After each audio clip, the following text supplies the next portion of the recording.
الرحمن الرحیم السلام علیکم۔ ڈاکٹر منور حسین آپ کے پیش خدمت ہے۔ حافظ الاسد کی حکومت کا خاتمہ کیوں کر ہوا؟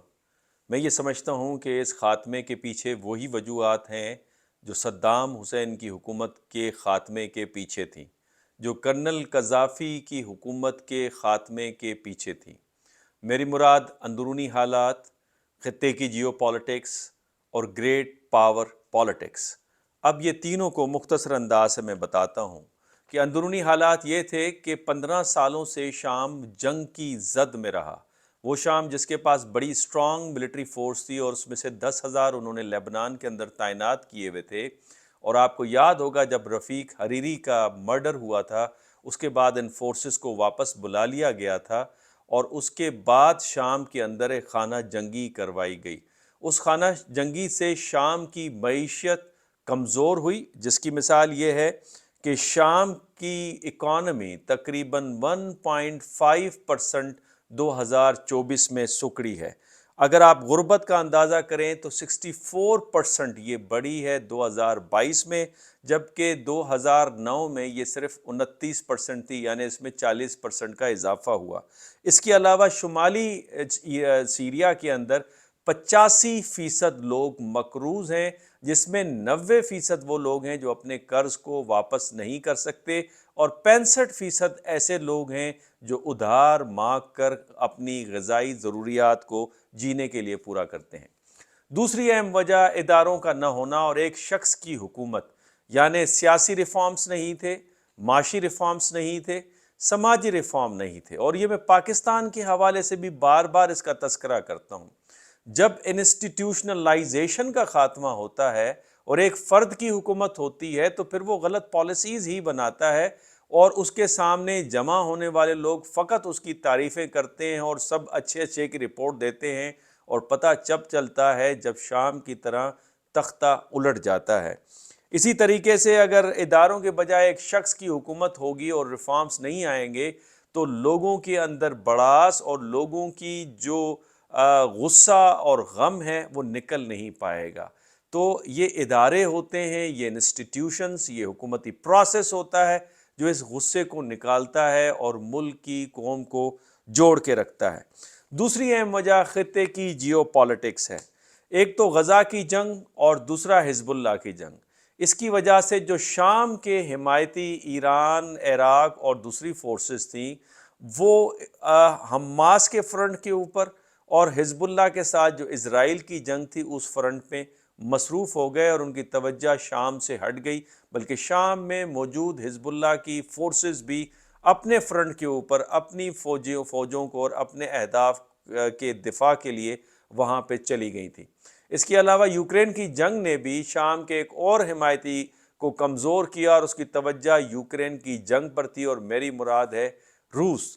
یہ وہ وجہ تھی جس کے باعث جب شام کے باغیوں گروہ نے دیکھا کہ اس وقت حمایتی ساتھ نہیں کھڑے تو انہوں نے سرپرائز اٹیک کیا، اور سرپرائز اٹیک کی ایک وجہ یہ بھی تھی کہ انہیں معلوم تھا کہ شام کی حکومت کے پاس ایسی کوئی حکمت عملی نہیں تھی جس سے وہ اپنا دفاع کر سکتے، اور یہاں پہ وہ سلسلہ تھا جہاں پہ خطے کی جیو پالیٹکس میں اسرائیل جہاں پہ حماس پہ حملہ کر رہا تھا، حزب اللہ پہ حملہ کر رہا تھا، تو وہاں پہ اس نے 300 حملے اس نے اسرائیل نے کیے شام کے اوپر، اور اس کے اہم کمانڈر، اہم تنصیبات اور ایران کی یہاں تک کہ سفارت خانے کو بھی نشانہ بنایا، جس سے بہرحال ان حملوں کی وجہ سے ایران کے کمانڈرز اور ایران کے حمایتی یافتہ تنظیموں کی جو کمانڈرز کی جو شہادتیں ہوئیں یا اسیسینیشن ہوئی، اس سے کہیں نہ کہیں تھوڑی بہت کمزوری نظر آتی ہے، جس کا اظہار ابو محمد الجولانی، جس نے ان دہشت گرد گروپ کے سربراہ ہیں، انہوں نے اپنے ایک انٹرویو میں جو اسرائیل میڈیا کو دیا کہ ہم اسرائیل کے مرہون منت ہیں کہ اس نے ہماری حزب اللہ اور حماس پہ اور سیریا پہ حملہ کر کے ہماری مدد ہمیں دی ہے۔ اسی جنگوں کے اندر ہم یہ بھی دیکھتے ہیں کہ جو شام کے باغی گروہ تھے انہیں ری گروپ ہونے کا ایک موقع بھی مل گیا۔ اور تیسری وجہ بیرونی ہاتھ ہے، اور جب میں بیرونی ہاتھ کی بات کرتا ہوں تو یہاں پہ گریٹ پاور پالیٹکس آتی ہے۔ اپنے بھی اس میں شامل ہوتے ہیں، لیکن اپنے شامل اس وقت ہوتے ہیں جب ان کو غیروں کی طرف سے مدد ملنے کا آسرا ہوتا ہے۔ یہاں پہ ہمیں امریکہ اور اسرائیل کا گٹھ جوڑ بھی نظر آتا ہے، اور اس سے پہلے کہ امریکہ اور اسرائیل کے گٹھ جوڑ پہ میں آپ سے بات کروں، ایک چھوٹی سی ویڈیو ہے، اسے جب آپ ملاحظہ کریں گے تو آپ کو ساری چیزوں کی سمجھ آ جائے گی کہ اصل میں یہ گٹھ جوڑ ہے کیا، اور اس گٹھ جوڑ کو کیسے آ کے لے کے چلا گیا ہے۔ اب یہ پریزیڈنٹ جو بائیڈن ہیں، جنہوں نے اپنی قوم کو یعنی ہارورڈ یونیورسٹی میں اپنے اسٹوڈنٹس کو بتاتے ہوئے کیا فرمایا، یہ ذرا آپ غور سے سنیں۔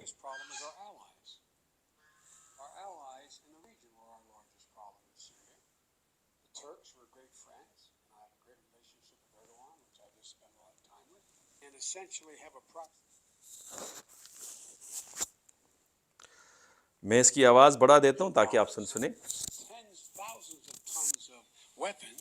into anyone who would fight against Assad, except that the people who were being supplied were al-Nusra and al-Qaeda and the extremist elements of jihadis coming from other parts of the world.